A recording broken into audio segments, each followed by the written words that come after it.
guys, and welcome back to my channel. Today, in this video, we have an extraordinary guest. We're interviewing the Executive Director of the Johns Hopkins Center for Talented Youth, aka CTY. And we're going to be interviewing Dr. Amy Shelton. So, let's get right into this extraordinary interview.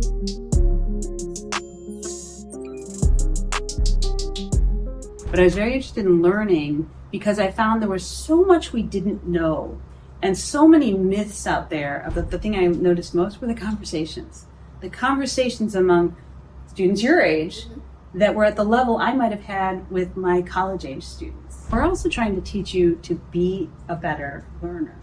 So we already know that an advanced learner has the capacity. Now we're saying, how can we really build on that and explode their ability to use different kinds of tools by actually putting the learning in the hands much more of the students.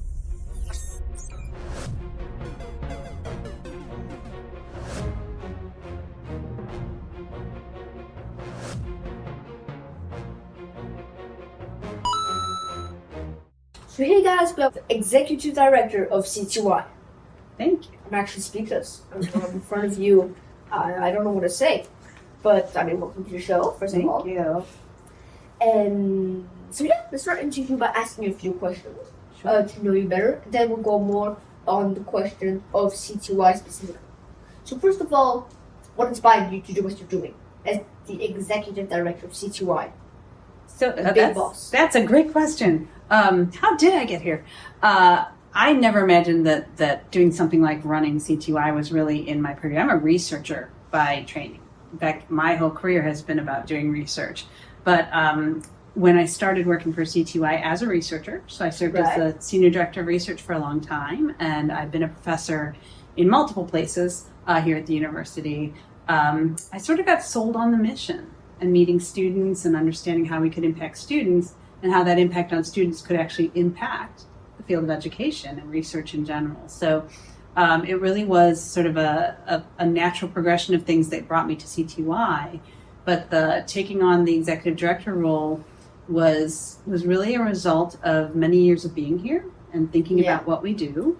And then the need arose. They needed a new leader, and I had spent a long time here thinking about what the vision for a place like CTY should be, and it was an opportunity to actually act that out and to work on it. And so my last little over a year and a half now as the executive director here has been a chance to really think about how we push the field forward. It's been the opportunity to do things that I've been thinking about for 10 years here in a way that is really impactful. Because I heard that you study cognitive psychology? Yes, I am a cognitive psychologist and a cognitive neuroscientist by training. So for those who don't know what cognitive psychology is, it's basically the study of learning. Am I correct? Yes, it's a study of kind of how the mind does its job, right? So it's learning, it's attention, it's how you see, right? So vision, why the world seems the way it does to us, how we interpret the world. And my particular area was really the science of learning. So how is it that we're able to take in information in the world, process it, how we all do it differently. So I've done a lot of work on individual differences. You had one doctor or two? You had a doctorate in that? Yeah, I have a doctorate I have a PhD in cognitive psychology, and then my advanced training was all in neuroscience. So I was always doing neuroscience alongside the cognitive psychology. Yes, the study of brain function. So here you are, executive director of CTY, as a doctor of cognitive psychology, and you're at a very high stage, very high status. But all right. And when did you actually start joining CTY? How long have you been here? Yeah, so I've been at CTY now for, it's a little controversial, about 12 years. Right. It's between 12 and 13, depending on when you start counting. So I was a professor in the Krieger School of Arts and Sciences in the Department of Psychological and Brain Sciences. Right. And I've always also been a professor in the School of Medicine's Neuroscience department along with that. I was doing work on individual differences in learning, and alongside that, I was spending a lot of time in schools. Okay. Not so much for research, but because I was doing outreach on teaching people younger and younger about cognition and the brain, how to be kind to your brain, how memory works. And I found that while I was teaching at the university level, I was spending a lot of time with kids in their classrooms to understand how that actually was working. And it occurred to me in that setting that my research was starting to really benefit from being in those spaces. And so then this opportunity came up with the then executive director here. Dr. Elaine Hansen was our executive director here when I came. She and I started talking about ways I might connect up the research that I'm doing to kind of questions here. And she actually came to me with a very, very practical issue. And that is, they wanted to create a position at CTY that would be a shared position with the School of Education. And I was helping them think about what kind of person would take that job. I wasn't thinking about it as a job for me. I was thinking about it as what would it take to do that. And in those discussions, I realized all these things that I was doing, the research, the doing outreach to schools, those actually could come together under this new position. And so I ended up taking the position. So you were always inspired in teaching and helping the bright-minded. And then from that, you came here in CTY because you were teaching about neuroscience, which you have very high level of understanding about that, and a PhD in cognitive psychology, sorry. And now you just found out about CTY and you found out that you had a place there, and you just came in. Yes, I made my And you came in as executive director directly? No, I came in as the director of research. All right. So at that time, I was director of research here at CTY, and I had half my time was here, and then half my time I was a professor at the School of Education, where I served as the associate dean for research. So I was kind of overseeing research in these two different units that wanted to work together. And so I was sort of that piece that tried to tie those two together. Yeah. And I continue to have a very close relationship with the School of Education. I've worked with their dean. He was my boss for a long time. And so he and I continue to have a good relationship to continue to build that opportunity for CTY to work closely with other units across Hopkins. So now that we know much more about you and what inspired you, when did you actually start? Now let's ask you more about the questions of CTY and what is it. So first of all, what is CTY? What is CTY?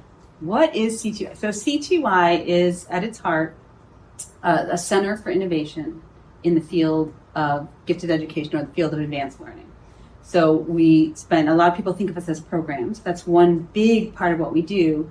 But we do that with programs and services, testing, research, all aimed at serving and supporting advanced learners, but with an eye towards how that then impacts the broader field of education.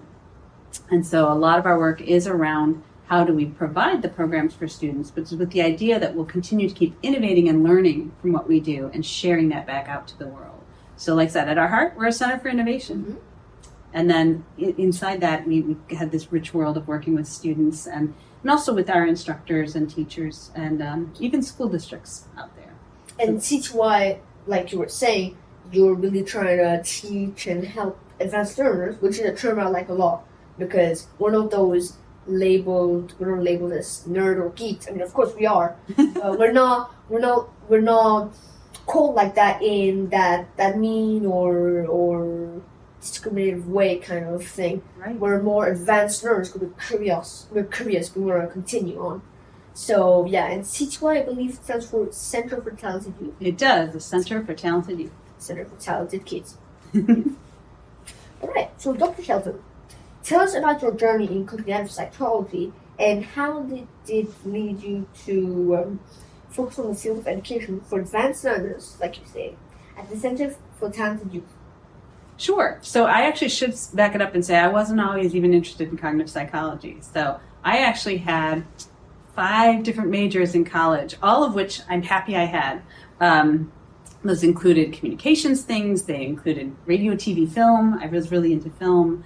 So I actually have a wide range of interests. And cognitive psychology ended up being a place where a lot of those came together because you can think about people's behavior. You can think about why we do what we do. So even silly things like, why did I choose this outfit today? Why do I like certain things in my life?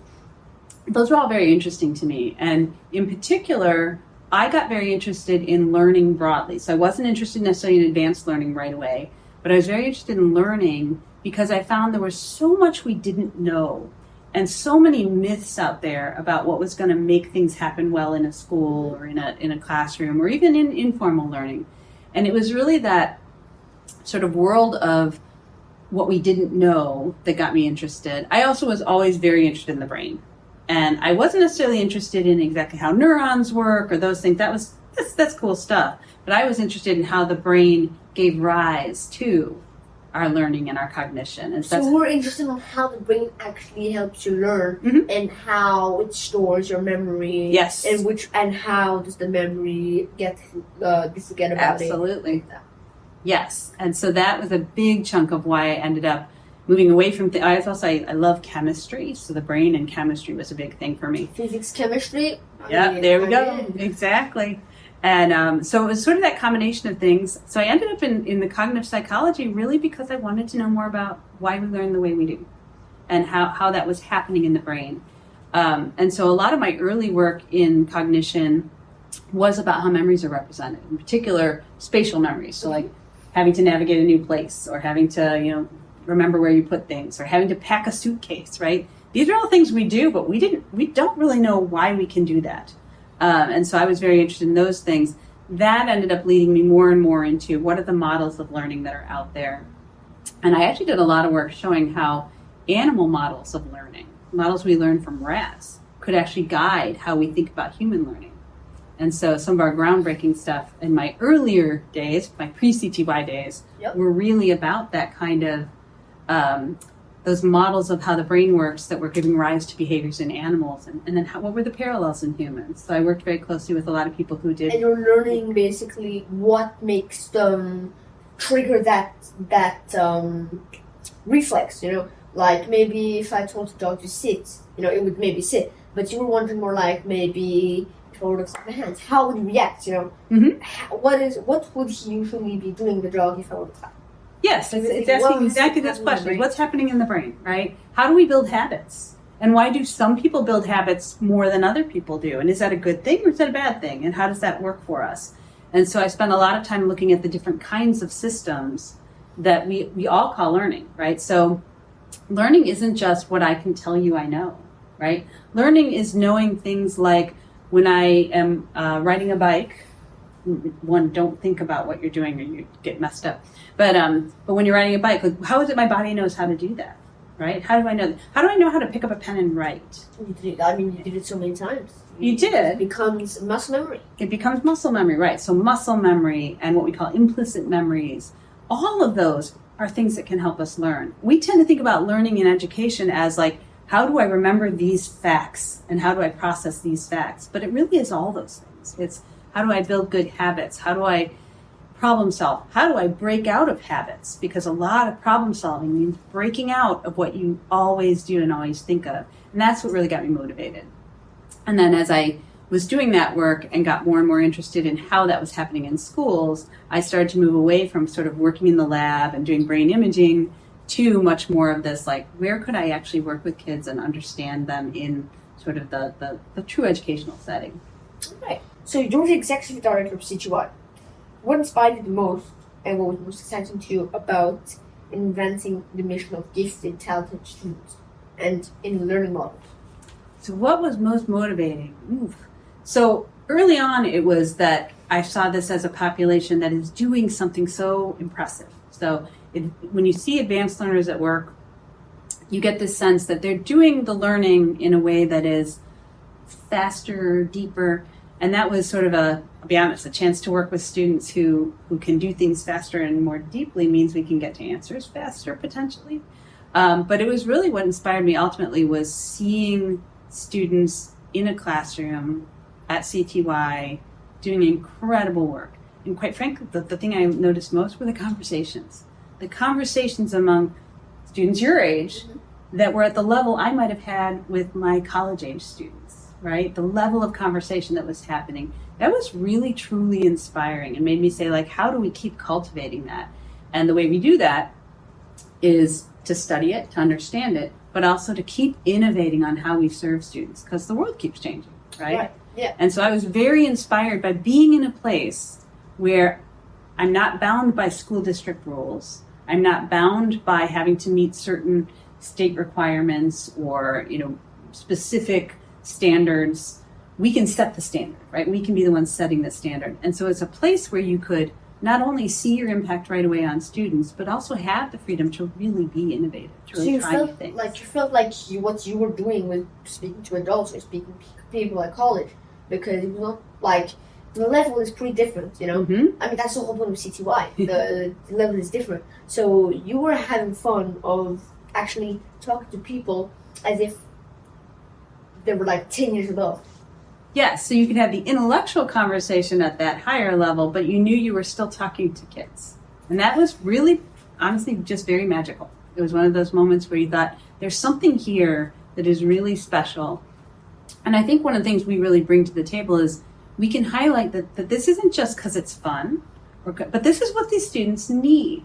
Like, we really believe that giving you an opportunity to do a class like you are at Gilman, one of our sites for CTY, really is important, because that's what's going to keep you going too, right? That's going to keep you moving forward. And that impact on students just really hits home when you see it happening. Makes you feel really strongly that this is something you want to be part of. Hey, so your research involves artificial intelligence and student identification tools. How do you see these technologies shaping the future of learning models and learning for gifted talented students? Oh, that's such an excellent question. We do have a couple of different projects that use different types of AI. And in the identification space, that's one that I'm really excited about. I've actually been doing work on how you might use machine learning in AI to better understand how people are doing something, how they're thinking, how they're going through a problem. So best example of that I can give would be something like, let's imagine I ask you to do a maze. Do you like to do mazes? Yes, of course. Okay, me too. Puzzles. Me too. So imagine I have you doing a maze. Yep. And I want to know how good you are at this. So I can either give you a maze and see if you can do it, right? That's one way to do it, is I can give you a maze and just see, did you do it, right? Mm-hmm. Did you get it done? That's not that informative, right? It tells me you could do it. But what I really want to know is, how did you do it? And I might learn a lot from that. So let's say you and I are side by side, we're doing mazes, and I'm going very slowly, but I'm not making any mistakes. I'm looking ahead, and I'm not making any mistakes, and I get it done, right? You, on the other hand, maybe you take it, and you go very fast, and you have to backtrack every now and then, but you actually get it done before I do, right? We both got it done, right? We both got the maze. Is the best way. And the answer we're looking for is like, is there a best way, or is your way indicative of the way you think? I mean, it's like when you're coding. Exactly. It's a lot like coding. What's the different way to get there? It's like, it's either, I mean, there are many examples. One of the examples is like, let's say you have maybe a code, a 5-letter code that you need to resolve. You can either go through all the 5 codes, which would make you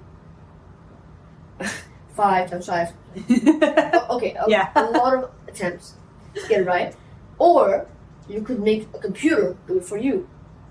At the end, you might be able to solve it by doing all the attempts, which will take you an extreme amount of time.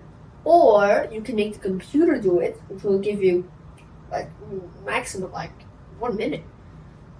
So that's the thing. It's the way that you do it. It's like a formula. Can you apply it every time? Like, can you apply it many times and can you always get the answer? Or can you just brute force it? Mm-hmm. It's either you find a formula to optimize it and to make it very easy and very good, or either you can do brute force and just that'd be another way to go. Doing everything. Well, in our work, it takes it a little bit further. And we do things like ask the question, can I understand what kind of learner you are? Meaning, are you more advanced at sort of the numerical reasoning? Are you more advanced at the verbal reasoning? Are you someone who really thinks spatially? And by looking at how you do something, I might be able to figure that out. And then that way, not only do I know that you're an advanced learner, I know what kind of advanced learner you are. I know where your strengths are. And maybe I also know where some of your weaknesses might be. So we're trying to think, our goal in using AI, and particularly machine learning, is to say, can I do things like, I could sit and watch you do a maze, right? I could sit and I could watch and I say, oh, look, he went forward. Oh, he backtracked. Oh, he turned there. Oh, he should have gone back there. Or maybe I just watch you and say, wow, he made every turn just right. I can do that as a person. But if I had to do that for every kid, I wouldn't, no way I'd have time to do that. But if we can use AI to help us understand that, not only can we automate those kinds of things, but it's possible that the AI will reveal things we didn't see, like the pauses that are taken and what those might mean. And so a lot of our work really is around this idea that I don't just want to know what you can do, I want to know how you think. And we think, from some past work and from our current work, that AI can help us get there.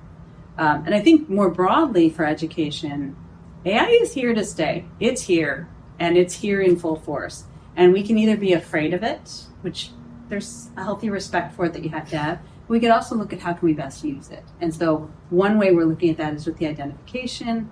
We have another project where we're looking at whether or not generative AI could help teachers as a sort of co-teacher, as part of the, like, augmenting the teacher's role and help in learning. And so those are still at the early stages, but I think that's sort of thinking about AI as a positive tool in education. Because honestly, a lot of people, AI, what they think, kids are going to cheat. Right? That's what they think. That's what you use with ChatGPT anyways. Well, that's just it. So then you have to redesign education so that cheating, what we call cheating now, is actually just part of the tools that are used to teach. I heard from my CY teacher that in college, she used to teach also, that now some teachers actually, they make their own coding languages to learn the code. Because you still will get the fundamental basics and you still understand the templates like a function or a variable or container.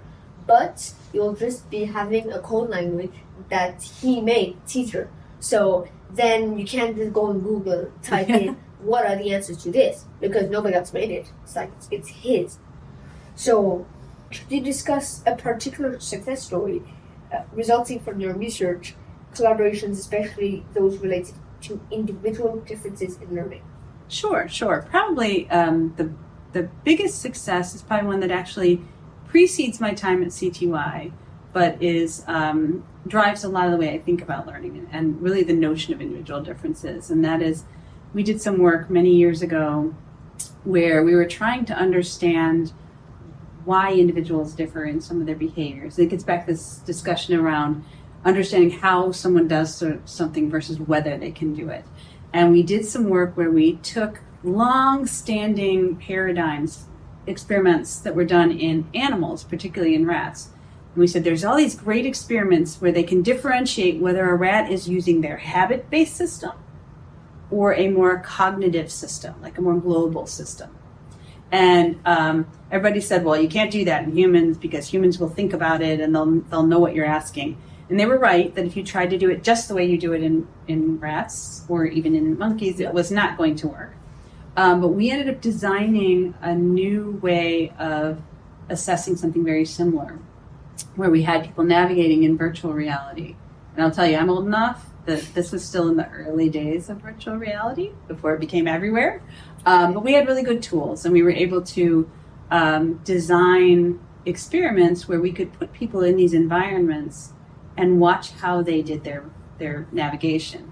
And we did this work, first just behaviorally to see like what we could learn, but we did some brain imaging, and we did something that was really different from anyone else in brain imaging. And that is functional brain imaging. You're trying to watch how someone does something. So usually what I do in that is I'd give you a task, you do that task, and I'd watch your brain while you do that task. And I'd know exactly what you're doing because you'd be pressing buttons or responding to something. We said what we want to really know is what's happening in the brain during the learning. And so we took a chance because using an MRI scanner is very expensive. And we put people in the MRI scanner and didn't have them doing anything. We had them learning. We were presenting the material to them. So we had no responses. And then we used their activation during the learning to look at to predict their responses at the test. So the test was done after. And we were able to, in that, really start to understand why and how you could learn a certain way. Like, how were you able to do certain things? And what was your brain doing during the learning that led to that behavior later?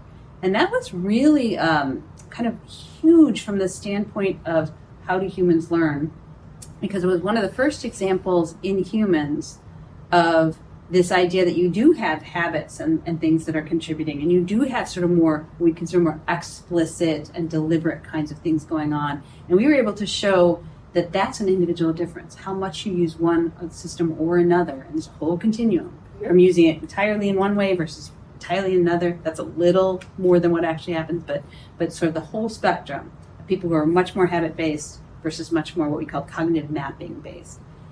That became kind of foundation for saying, let's really think about what learning systems mean. And from a forward-looking, we've been able to really use that as a sort of way to say, you need to think innovatively. You need to step back from the norm and say, sometimes you got to take a chance with these things. And that ended up being kind of impactful in just getting people to really say individual differences in learning aren't necessarily just about which kind of material you gravitate to, or are you better or worse, but that there are these really different systems that underlie it. And there's been a lot of work since then by others really sort of elaborating on that. So that was a big success, and really one that for me was successful because though it may not relate directly to everything we do here at CTY, it was a big part of why I really wanted to get into schools and start thinking about it from that really strong educational standpoint. In what way do you think CTY is shaping the future of learning and education? Oh, that's a great question. So, education, a lot of change in education is slow. So it doesn't happen quickly, but we're in an environment that is changing really quickly. Right, so we had a pandemic that pushed everyone into the online space. We came out of that with everybody saying, there's different things we hadn't thought about before in education. And so when I think about the role that a place like CTY can play, is that we're positioned to try new things in ways other people cannot. And we're able to do it with a population that's very receptive to new and to innovative ideas. So when we talk about what we do, the reason we always say we're not just about running these programs or serving the students, we're about really innovating so that we can learn what's happening. And so things like our work in the assessment tools, so trying to really innovate the way we think about how we do assessment. The hope is that then will be picked up by others. And we're already seeing glimmers of that. We're seeing people who say, maybe you don't have to give the traditional test. So that's a big part of it. And then in the program space, a lot of what we do is quite different, or at least a modification of what you see in a typical classroom, right? We put the learning in the hands of the students much more. And we talk about it much more as facilitating learning. Because I can see that in the campus that I'm taking right now, physics and engineering, I could see that every single time when we're doing a project, it's always in team. It's like we basically have no time to be alone. We're always working in group, and we're always in collaboration. So you really like the idea of learning, but in an open and inclusive way. Yes, the idea is that your instructor is an expert who knows the material, but they're kind of in it with you as a learner too, right? They're helping you figure out how you learn this material, and that increases over time as students age through our program. There becomes even more and more of the sort of the norm for it. So by doing those kinds of things, by thinking about how do we actually, we can teach you stuff, right? That's what we're kind of trying to teach you stuff, right? But we're also trying to teach you to be a better learner. So we already know that an advanced learner has the capacity. Now we're saying, how can we really build on that and explode their ability to use different kinds of tools by actually putting the learning in the hands much more of the students? And collaboration is a great way to do that, especially when you have a lot of advanced learners together. We always joke about group projects in school were always kind of dreaded, but when you can put a bunch of advanced learners together, then they all want to work. Exactly, they're all contributors. In schools, there's always some hidden work or some hidden everything, the learning or anything. So here, everyone's work, so no one's going to complain. Yeah, and you're all going to contribute. And what's neat is that you're actually all going to contribute a little bit different. Even though you're all advanced learners, you're also all coming with unique things that you bring to the table. Small pieces which make up the big puzzle. Exactly. So for all the parents who are not sure how to deal with their kid and their specific needs to all the advanced learners out there, what is your message to them?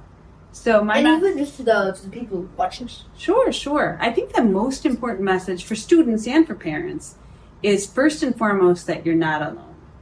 You can feel very lonely when you're approaching a problem, especially as a parent, thinking, I have this child here, and this child, I can tell they have some needs, and I'm not sure how to meet those needs, right? And so the first thing that I say is you're not alone. We actually are very big on helping parents build networks. So in addition to doing programming for kids, we encourage parents to get to know each other. And then the other big message we send to parents is that we're here. So you're not alone, you build networks, but we're also here. We're here as a support for parents. And that goes beyond just the programming and into the areas of what does it just mean to work with your child? Why do you need to nurture these skills? And I think many parents know that a lot of the myths out there about advanced learners are impact myths. So this idea that, well, these are really advanced learners. If I just leave them alone, they'll do great. They will do great things. We do know that. But will they really reach their full potential? And the answer is probably not. We need to, just like you'd never tell an athlete who's really great at soccer to go play in a field and you'll get better, right? No, we coach them, right? And so you don't stop there, you want to continue. You want to continue. And what we want to see is yes, many students will do just fine as advanced learners, but just fine is not good enough, right? We want to bring every student to their very best. We do that for the advanced learners, right? We do that piece. And really for parents, the other big piece of it is beyond just get connected. It's recognizing that if you're already concerned, if you're already saying, what do I do? You're halfway there. Because one of the biggest factors in fostering a child's ability is having a parent who cares and is engaged. And so that's sort of first and foremost. And then the last message I would actually give to parents, which just occurred to me, is also learn the difference between what you want as a parent and what your child needs as a learner. And sometimes that really means listening to your child and understanding. And we found more and more if you can learn to kind of partner with your students. So you partner with your parent partners with you, you pull it together, that's actually where you're going to find the things that are most supportive. Because parents are going to make mistakes, students are going to make mistakes. But the idea is we come together and we can actually think about it. So it basically fills in the blanks of what the parent might not know and what the kid might not know. So then it fills in the blanks and then it makes it does, but then also there are some spaces that they don't know yet. So that's where CTY is a resource, and where other parents can be a resource. So we always say that one of the really important parts of CTY is the kids getting to know each other, because there are going to be kids who know things that you don't know or have experiences you don't know, and so learning from each other. But same thing with parents. Oftentimes the best source on what you might do with a student is to ask another parent what their experience has been, good or bad, in a space. And it's funny because some parents say to me, but what if another parent's had a bad experience with something? Well, their bad experience might be because it wasn't right for their kid, but it might be right for yours, right? So I had parents one time tell me that this one program was just way, way, way too STEM oriented. Too much engineering. Well, as a parent of someone who loves engineering, I went, well, that sounds pretty good, right? That was something that was, so it's learning to kind of not just take it as a yes or no, positive, negative, but really learning from each other and knowing that kids do differ, right? So what you might need in a classroom might be very different from what another advanced learner needs in a classroom. Mm-hmm. You might both be in the same classroom and learn from each other and benefit from each other, but it's not necessarily a case where you're going to feel like you're so different that you can't do it, but you do have different needs. And I think for parents in general, understanding that what a student needs versus what they might want as a parent, it's really good to get some dialogue going and to look at sort of the expert literature in that space to understand what the best way to go forward is. So thank you for this amazing interview, Dr. Shelton. First, thank you so much. And second of all, here's your book. Thank you. Oh, that's fantastic. Yeah. We do have a little something for you too. Oh, let's see. So.